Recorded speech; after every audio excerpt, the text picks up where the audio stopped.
Hello, I'm Michelle. And I'm Laura, and this is the Pair Entrepreneurs Club podcast, a weekly show to help you navigate the demands of being a working parent. We will share lots of practical ideas, hints and tips, and our own and others' experiences with juggling work, family, health and finances. Above all, we want to help you find your purpose, define your identity, and banish any confidence gremlins that might be holding you back from the life you dream of. No matter whether you have children or not, there will be something here for you. Let's get started.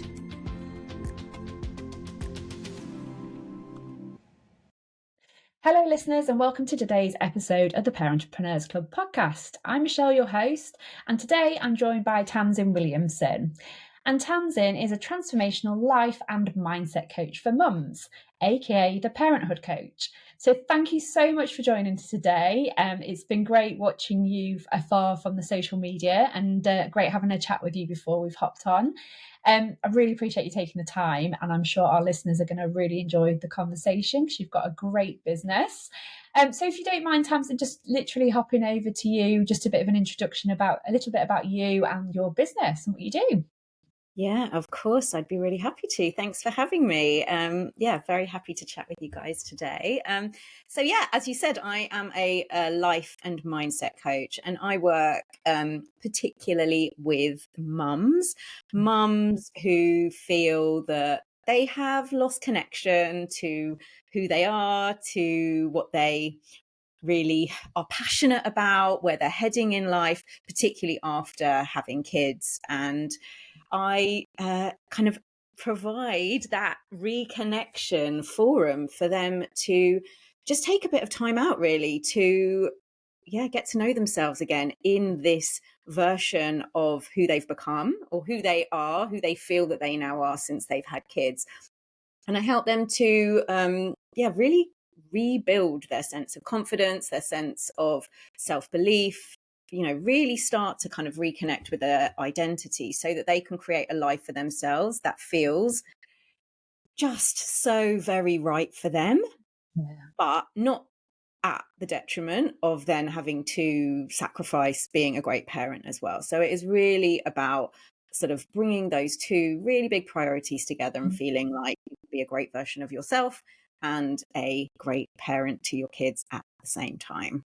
Amazing. Yeah, I mean, that's something that really resonates to me. I think my 2024 goal has been that I've got a 2-year-old and a 5-year-old, and I probably bounced from the 5-year-old into the 2-year-old and not really questioning identity again. It was very work orientated. And now I'm at that place this year, what am I going to do for me? What's my identity again, and how am I bringing that back on? Because it's so easy to say it's work, and yet actually, what do I do beyond that? So yeah, incredibly poignant for me at the moment, and something that I think a lot of our listeners will be in similar situations. Definitely. And I think we go through so many different phases of that, particularly when we have kids. I think, the first time we become a parent, that kind of first experience where our lives just get totally turned on their heads. I think that actually it can be such a massive shock. And the kind of the reverberations that come from that shock, alongside like just having to get your head around so much new stuff and figure so much stuff out. I think that we very often do have a tendency to abandon ourselves along the way, and we almost like forget to even take a step back and be like, oh, like, am I still feeling like the same person? What is it that I want to be doing with my life? Like, what matters to me now? Like, life is just so chaotic often and so very different that actually creating the space to look at that, it's just not on the agenda, really. And I think, as our kids get older and go through different phases, and of course there's all sorts of different challenges and hurdles that we need to overcome along the way, as well as, of course, like really great stuff. But I think as we change, taking those little moments to just stop and reconnect and take stock and kind of giving ourselves that space to just to kind of check in with ourselves. I think it is one of those things that we can just so easily forget, but that can make such a massive difference when it comes to actually making some really aligned choices for ourselves. Yeah. And I think you're right. I probably would have just walked past it this year again, another year, but I'm turning 40 in a few months. And maybe it's that. I don't know. I'm really heavily checking into myself and thinking, you know, not necessarily where I am and what I'm doing, but actually, like you say, the bit for me and that am I where I want to be, not just from a career thing, because that's dead easy, isn't it? That's the easy bit sometimes if you're work orientated, Yeah. but very much on that personal. Yeah, definitely. And I think having those, whatever those like milestones are, whether it's like a big birthday, whether it's, a big birthday that your child might be going through, whether it's the start of the new year or, a work anniversary or whatever it might be. I think almost having those little checkpoints where you can stop and reevaluate and sort of think, okay, is this what I want? Am I where I want to be? What would I like to change? Like those kind of reflective questions that are all very coachy. Yeah. But actually, they're the kind of questions that are really, really simple to ask ourselves if we just take the time Yeah. to do that. And they can make a massive difference to the kind Mm. of choices that we make and the intentional decisions that can really take us in all sorts of brilliant directions if we allow ourselves to. Yeah, absolutely. So how did you get on that journey then? So just explain to us where you were and how you ended up falling into this phenomenal world of coaching. Well, ultimately, like the work that I do with my Mhm. clients, the work that I facilitate, um, is massively reflected in the experience that I had myself. I was kind of, before I had kids, I was working in the marketing and events industry for years, and I would say that probably before coming a parent, I had been very gradually falling out of love with what I had been doing. But, as we talk about these milestones, there was always like other things that I was working towards. And I suppose I just didn't prioritize it. I could kind of just carry on, keep on keeping on, as they say. But when I had kids, I was literally slapped in the face by just how wrong my career was feeling for me. It had a massive impact on me, on my mental health, on how I felt about myself. I felt massively stuck, to use that kind of word that I know a lot of people probably will resonate with. I really was like, I've done this forever. This is the career that I've always had. I have no idea what else I'm even capable of doing, let alone what is out there. Oh, and I've got a really young child and I don't have time to think about it either.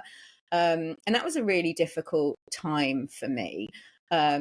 And in a way, it did sort of impact my first experience of parenthood, because I just felt so all consumed with everything that was going on in my life, and the future just felt like a big black hole, I suppose, because I was like, but I don't know what, because I've always been an ambitious person, and it felt really uncomfortable to sort of feel like that was just so uncertain. Yeah. And I did kind of tread water for quite a long time and sort of buried my head in the sand. Ended up having a second child. So my son was born 2 and a little bit years after my daughter. And at that point, I was like, okay, enough is enough here. Something's got to give. Like, I just couldn't. Maybe in my mind, I'd sort of, found my place where I was like, actually, I don't think, I think this is our family unit. I've got these two wonderful children. I think this is it. And when I'm thinking about what's next for me, I don't want it to remain Yeah. so daunting and such a big question mark. And I think it was that really spurred me on, and did all sorts of soul searching. I had a bit of coaching myself just to try and figure it out, which was so very useful. And that was really my first experience of having coaching. And actually what it did was it inspired me to actually explore gaining some coaching qualifications myself. And yeah, and I suppose the rest is history, really. I did it. I did my training alongside doing my job. I kind of did it undercover in the background, which was crazily, it made my life even more full, but it also just literally brought me back to life, like finding something that I felt just so energized and inspired and invigorated by, and I felt really good at, and that I could really kind of see the potential in, and all of those kind of, I suppose, little moments and feelings and experiences that I felt like I had just been missing for so long, they suddenly started to drop in one by one. And ultimately, I got my qualification and then made the decision to resign, and I went and started up my own business. There was no even like gentle stepping stone of maybe going and being a coach working for somebody else. I was like, nah, I'm just going to go all in, and I started my own business, which was terrifying. I had not a bloomin' clue what on earth I was doing, but just had to follow this really strong nudge that I had, that it was the right thing, that I'd figure it out. And I felt really passionately about supporting other women who were going through exactly the same thing as me. Because actually, one of the things that I noticed was, once I started, the more I talked about where I was at and how I was feeling, I realized just I wasn't as alone as I thought I had been. There were so many other people out there, so many other women and, mums who were literally going through such a similar experience. And I was like, right, let me get in there and really add some value in this space, which is ultimately what I've ended up doing. And here I am. Incredible. And I think that's it, isn't it? That for opening up and being vulnerable and sharing those experiences, it's not always as culturally acceptable in this country to kind of say it, but we are getting there, aren't we? And people do tend to kind of open and share now, which is so much better. But I mean, for you, I mean, what a story around your journey, those knockbacks and how you've built your own personal resilience. And I guess that's something that you work on with your clients, I guess, and your community. Yeah, definitely. And I think the fact that I have been through those really difficult periods, that I've experienced the hard feelings, the discomfort, the fear, the worry, all of those kind of really difficult feelings that can absolutely swallow you up. Like, I've been there, and I'll be really honest and say that I still have those moments now, like, for different reasons than I had them at the beginning of my journey, but being a business owner isn't a walk in the park either. Like, it's a bold, brave choice to make, the best choice that I ever made in my life, really. Like, I absolutely no regrets, but it requires resilience. And I think being able to bring that empathy into the conversations that I have with my clients, into the conversations that I share on my podcast, for example, and help my clients to just feel seen and heard and supported. Like, I'm not just coming in here sort of saying, oh yeah, let's fix this. Yeah. Actually, I'm saying, I get it. Yeah. I've been where you are. You can get through this. This can feel easier. It makes a massive difference, I think, when people feel that they aren't alone, and it sort of gives them that bit of hope that there is another way. Absolutely. I mean, it really resonated with me when you said it about your own personal journey and how you chose to get a coach. And I think if I look at some of my friends and some of my peers, actually, they've been in similar situations, and it's so easy for them to go for the counselling route. And it's just talking through it. Whereas actually the coach, as you say, is somebody to actually signpost and facilitate and hold them to account on those actions. And I just thought it was an interesting, the fact that you chose that route to go through coaching, and now that's been something that you've kind of born into your business as well. But yeah, there's so many of our peers who would naturally have had that conversation and ended up going through more of a counselling type CBT route, which is very different and kind of has a different end route as well. Serves a purpose for different needs, don't get me wrong, but certainly for actually kind of going through the mechanisms of how they can bring that back into their parenthood is certainly different. Definitely. And I think perhaps it depends, there's all sorts of different coaches out there with all sorts of different styles and niches and all that stuff. But certainly from my, I can only speak from my own personal experience, but, coaching coaching with me and the sort of coaching that I look to have for myself, it is so much about, the action taking and the accountability and the moving forwards. But it is such a huge part of it is also about the feelings, and it's about what's going on in your kind of inner world. And actually, I would be as bold to say that until you've like really got to grips with what's going on in your head, in your heart, that actually it's gonna be harder to make those really aligned decisions, to feel really confident that you're making the right choices for yourself, in your outside world. And I suppose that's why I call myself like a life and mindset coach.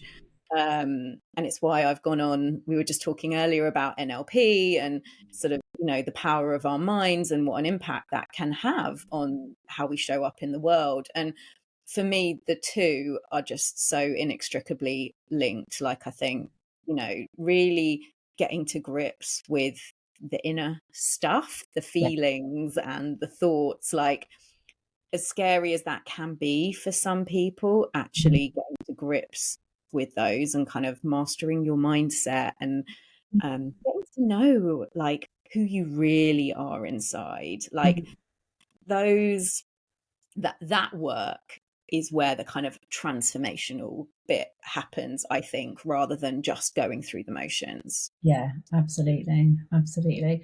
And that's it, isn't it? Everybody's sort of map of the world from the NLP perspective is completely different. And then the feelings that go with that and how you have your values, that will certainly change the course of direction that you're going to go in 100%. So Mm. obviously from your perspective there, really open and vulnerable story around how you bounced back and you've come back and rebuilt and ended up doing something you're truly passionate about.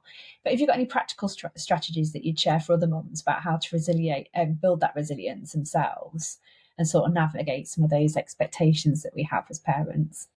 Yeah, I think as I've sort of just touched on, one thing is just giving yourself that space and the grace to listen to Yeah. yourself and to kind of understand who you really are, what you really want. And I think as mums particularly, and as women, I think it is really common that part of the challenge around us losing sight of that stuff is because we live in this kind of society where, in a way we've been conditioned to fit the mold, to do things a certain way, to fit a certain role. And yes, that is changing so much, but actually sometimes it can be really hard to pull apart what we really want or who we really are versus actually who we've been told that we should be or who we've been brought up to believe that we should become.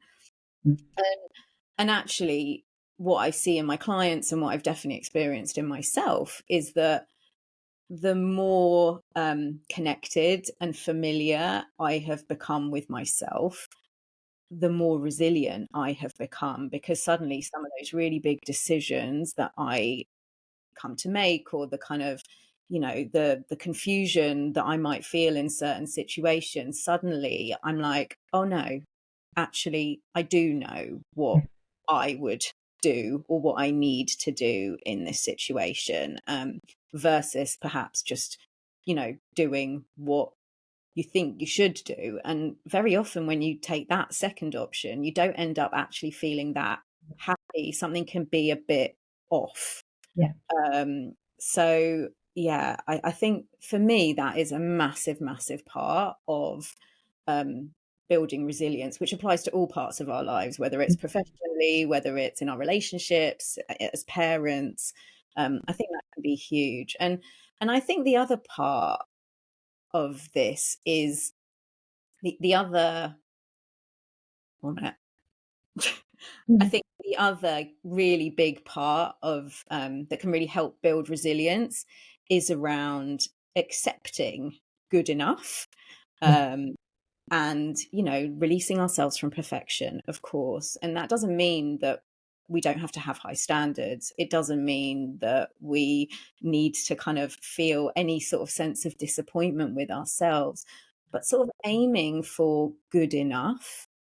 It means that when it comes to moving forward and taking action in our lives or making certain choices or decisions, that we get to do that without quite so much pressure weighing us down, without quite so much expectation on ourselves. Like, it gives us a little bit of wiggle room to actually figure some stuff out, to experiment, to get a few things wrong, and that's totally okay to do that. And I think if we give ourselves that permission, I Yeah. think it will mean that as we kind of go through our lives and make all sorts of different choices and decisions, that actually will cut ourselves a little bit more slack and probably move forward so much more quickly, because we won't be kind of holding ourselves at gunpoint to make the absolute perfect decision.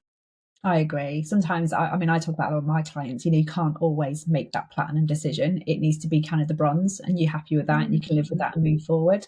Yeah, and it's the meaning you put behind it, isn't it? The language that you use and in your head how you process that. But yeah, those, when you were saying about the societal, the sort of conformities, I think that has a huge role to play, huge role in what we do. And whilst it's changing, as you say, it's, you can't forget that noise in the decisions that you make and how you make those decisions.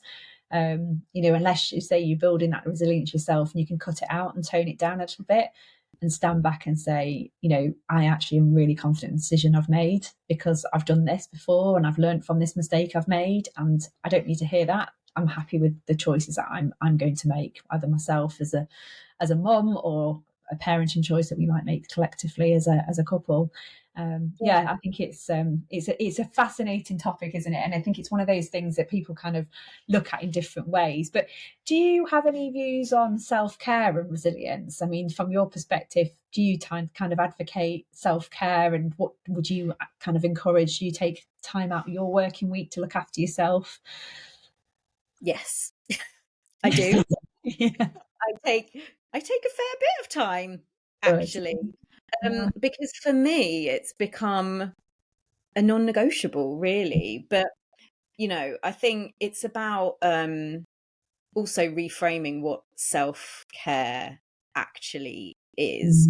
Mm, I think there is this feeling often of it being indulgent and, mm, almost, a bit luxurious, and actually I think just looking at self-care in whatever form that looks like as an absolute necessity makes mm, a massive part. And also realizing that it doesn't need to be really over engineered, it doesn't mm, have to be really expensive, it doesn't even have to take loads of time.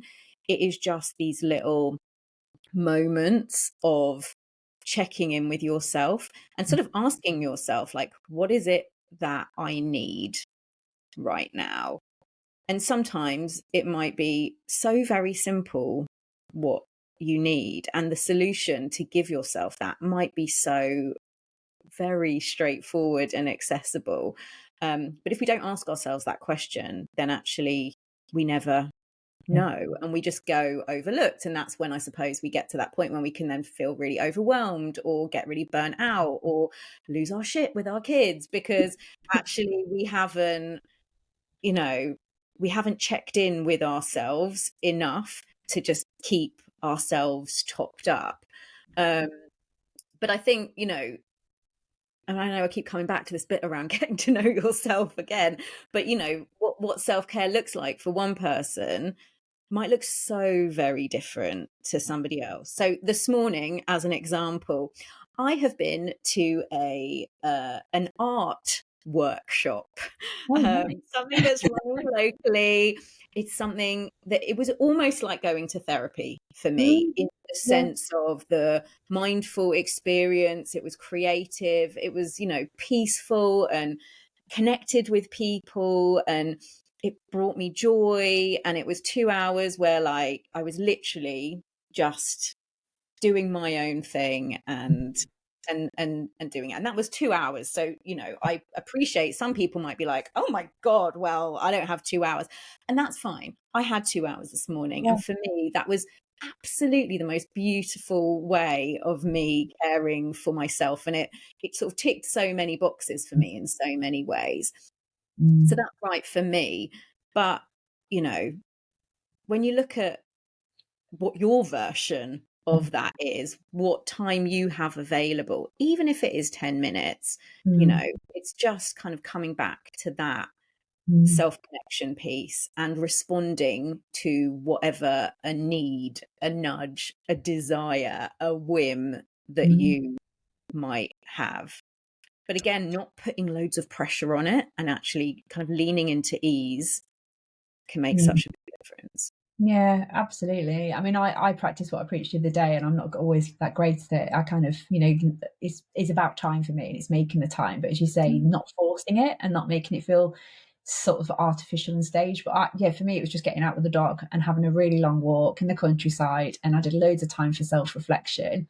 You know, for me to do what my friends, well, and Laura's my business partner, for her it's going to the gym. She loves playing tennis and she goes to the gym. It doesn't float my boat. I just can't be that person. But actually just getting out in the countryside and just taking in what's around me is quite poignant for me, and just giving me that time for self-reflection. And then I think you come back so much more energized and completely refreshed. I feel a better business owner for it. I feel a better parent for it. A better wife in some aspects, because I've just had that time to do that reflection and that pause in my day. So, like you say, it might feel indulgent sometimes to take the time out, particularly when you run your own business. But actually, the dividends is vast. I think it pays for itself, doesn't it? If you really disciplined to do it. Yeah, definitely. And I think on the resilience piece, like such a big blocker to taking that time for yourself is when you don't believe it's possible. And you can sort of be like, oh no, I don't have time. I don't believe it's possible. I can't make this space. But the moment that you do it, you have a piece of evidence there that suddenly proves you wrong. And actually, it means that then the next time you might go to take care of yourself or to do something nice for yourself, you aren't still necessarily going to be sitting there saying, oh, no, it's not for me. I'm not, you know, I'm not somebody that can do that. Because then you're like, oh no, well, actually, I can because I have. And that's where creating that habit and just doing it a little bit, little and often, that's when you start to then build up your evidence bank. And that is when your resilience to actually keep showing up for yourself will get stronger and stronger and stronger, because suddenly it will stop feeling like mission impossible. It will stop feeling like such hard work. And actually it will just become a kind of much more easily integrated part of your life and how you show up. Absolutely. And it is so important, so important to do. No, it's fantastic. Have you got any podcasts or reading that you enjoy that, again, is part of that, I suppose, either one you see it as self-development or you can see it as that self-care as well? Is there anything you'd recommend to listeners? Yes. So, well, there's actually two, now that I'm just thinking about it, there's two things that I would love to recommend. One is a podcast that I've only recently started listening to, but it's very relevant to what we were just talking about. And it is called Self-Care Club. And it is a really great podcast. It's run by two women in their 40s who essentially each episode, I think they pick a different self-care thing. So they've done all sorts of like crazy, wacky stuff. And they spend a week together experimenting with this new thing, and then they report back and they share what their experience was, how they found it. They record little voice notes while they're in the middle of doing it. So I listened to one about cold showers last week, for example. And actually, when it comes to tuning in to what self-care activities appeal to me, for example, I think it could probably be a really good inspiration source to actually like listen to other people's experiences and open your mind up to what kind of things you actually could be doing out there. I listened to another one about art therapy actually, that they recorded as something completely different, which really interested me. But it's also really funny and entertaining, and they have a lot of good banter with each other as podcasters. So I would definitely recommend giving that a listen. And my all-time favorite book that actually I have read a few times now is a book called Big Magic. It's by Elizabeth Gilbert. She's the woman who wrote Eat, Pray, Love, which is fiction. This is not a fiction book, but it is just such a brilliant way of opening your mind to perhaps your more creative side, understanding how you think.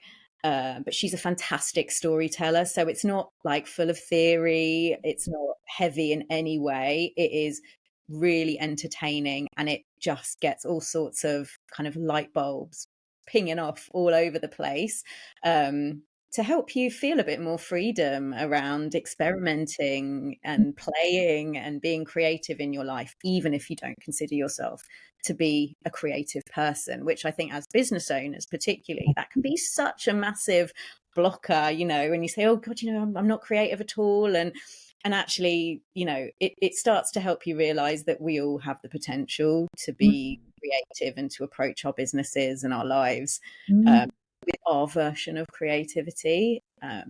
So yeah, that's been a really inspiring read that I, as I said, come back to time and time again. I am certainly going to order that, because I am that person. I'll say I'm not very creative, and that was the advice that I've had before. Play the day away. You need to play the day away, and I think that's such a good line, isn't it? To actually put that into context, be a bit more playful. Fantastic. And I love the self-care, because I think when we were talking about it, again, thinking I wasn't particularly creative, people do struggle, and if you know, to come up with the ideas, and it becomes a prohibitor for doing it, doesn't it? So certainly listening to that podcast will generate some ideas for people as well, which is, so we'll be sure to put the links for those into the transcript.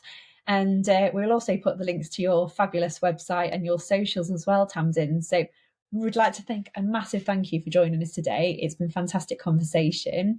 Appreciate you spending the time today to jump on, and we'll make sure we link everything in our socials. And if you would like to get in touch with Tamsin about her work and anything that's resonated with you, then please get in touch. Brilliant. Thank you so much for having me. Thank you for listening. We hope you enjoyed it. We rely heavily on word of mouth, so if you found value in this episode, please hit subscribe and share it with family and friends. If you'd like to find out a bit more about us, you can find us on our Facebook group, Parentrepreneurs Club, or alternatively on Instagram, Parentrepreneurs_club. We hope you have a great week, and we look forward to talking to you next time.